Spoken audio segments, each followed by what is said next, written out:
Okay, welcome back again. So once the data is loaded, now let us see about the data preprocessing. Let us carefully examine all the columns here. If you see in the postal code, you can see there are a lot of null values. The null value percentage is 80. So if we remove the rows, most of the data will be lost. Only 20% will be remained.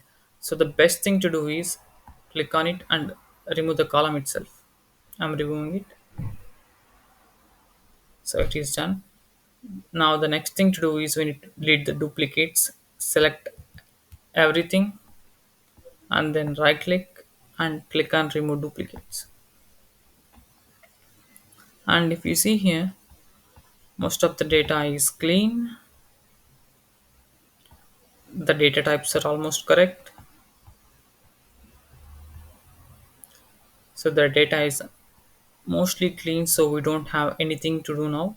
When we create new columns using DAX or M, then we might need to change them. So that's it for the data pre-processing. And in the next video, we will use the star schema. Thank you.